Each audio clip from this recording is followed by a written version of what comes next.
was utilized for at least 10 to 20,000 years by the indigenous peoples who traveled here to hunt and to escape the desert heat. The Uhaviatum, or people of the pines, began frequenting this region about 2,500 years ago and named their favorite food gathering and hunting area Uhavia, or Pine Place. They did not, however, hunt the grizzly bear. Neither was bear meat eaten, nor was fur even worn. They thought of these huge animals as their ancestors and treated them with respect. Spanish missionaries in the late 1700s named these people Serrano, or mountaineer or Highlander. In 1810, Spanish priest Francisco Dumas established a supply station at a location between Mission San Gabriel Archangel and the Colorado Desert. On May 20th, a capilla, or chapel, was completed at Cachama, which means a place of abundant food and water, and Dumas named the valley after San Bernardino of Siena, who died on this day in 1444. So this is where the name comes from for San Bernardino. The exact location where the capilla was established, controversy exists regarding the evidence of this expedition, where the exact location was, and the date. What is not controversial is that the name San Bernardino was later applied to the mountain, the forest, the city, and the county. In May of 1842, Paiute chief Wakera and nearly 100 of his followers, including 4 mountain men, conducted one of the largest livestock raids in California history. The group of horse thieves and cattle rustlers drove a herd that numbered in the thousands into the high desert. In 1845, Benjamin Davis Wilson, otherwise known as Don Benito, was asked to pursue this renegade group of marauders and assembled a posse of 44 men composed of Californios and New Mexicans. He sent 22 men through the Cajon Pass and led the remaining 22 men through the San Bernardino Mountains. The posse found neither the stolen herd nor Wakera. What Wilson did find was Uhavia, the ancient and mysterious forest swarming with grizzly bear.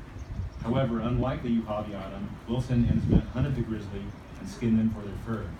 This event prompted Wilson to refer to this area as Bear Valley.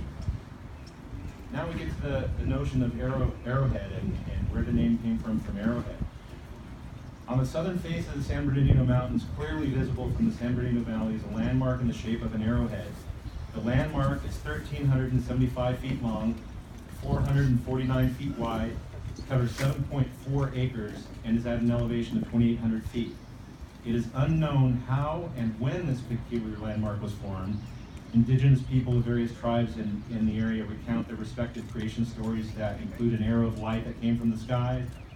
There is no mention of the landmark found within the journals of Spanish expeditions in the 1770s, the Dumas expedition in 1810, which I mentioned, the Mormon settlers in the 1850s, or the Transcontinental Railroad Survey compiled by Robert Stockton Williamson in 1853. The first evidence of this landmark is a photograph taken in 1864, which shows the original buildings of Arrowhead Springs Hotel. In 1857, a young immigrant from Ohio named David Noble Smith proposed to establish a hygienic infirmary at a location referred to by Spanish missionaries as Agua Caliente. In 1863, he opened a road to the hot springs and constructed the original infirmary building and bathhouses. In 1864, he opened the hot springs as a resort, Arrowhead Springs Hygienic Infirmary, or Arrowhead Springs Hotel, and managed it until his death in 1885. Controversy exists regarding the origin of the landmark. What is not controversial is that Smith was the first person to bestow the name of Arrowhead to the hot springs, and the Arrowhead name was later applied to companies, the lake, and the city. On consecutive years, the Arrowhead Springs Hotel burned down in 1885, in 1895, in 1938, and it was operated until 1962. Elber Belden, what fellow clamper, suggested that Arrowhead Springs probably has the distinction of having more untruths written about it and recorded as fact than any other place, with a possible exception of Death Valley. Now I want to get into the logging mills, because this gets into the county, getting into the names of the valley.